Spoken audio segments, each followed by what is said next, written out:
The lights were still on, the kettle was still warm, but 300 people were gone when Maya Reyes drove up the mountain road to Alderwood, the village where she was born. She expected to hear her grandmother's voice calling her name from the porch.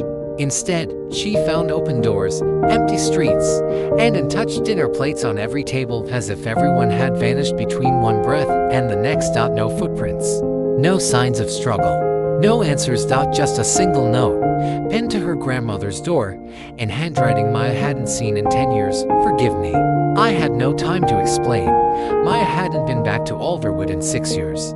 Not since she left for the city, chasing a career in journalism and putting as much distance as she could between herself and a village she thought had nothing left to offer her. Her grandmother, Helena, was the only reason she still called this place home. The quiet, stubborn woman who raised Maya after her parents died, and who still wrote her letters by hand every month. Then the letters stopped.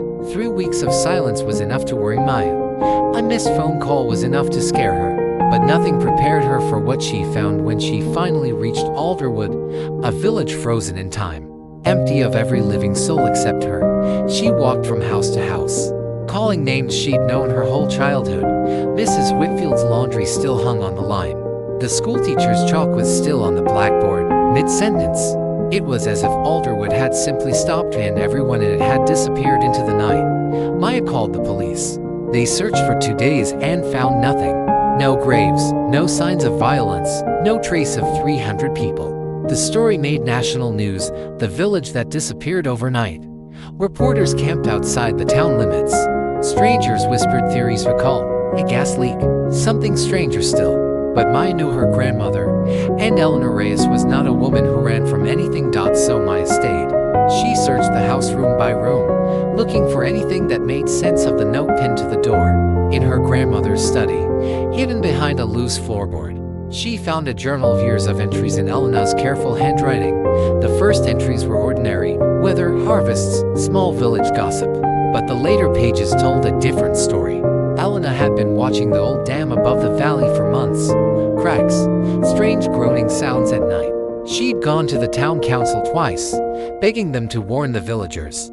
Both times, she was laughed out of the room. "The dam has stood for 80 years, they told her. "You're an old woman seeing ghosts, Maya," she tried to warn them. And nobody listened. The final entry was dated the night before the village emptied. "The engineers won't come until morning. By then it may be too late. I won't wait for permission to save these people.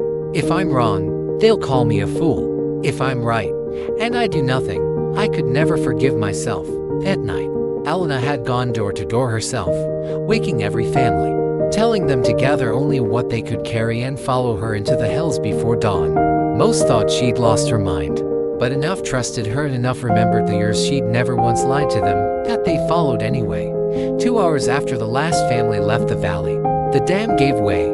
The flood that followed didn't just threaten Alderwood. Engineers later confirmed it would have destroyed the entire village within minutes. In the middle of the night, while everyone slept, there would have been no warning.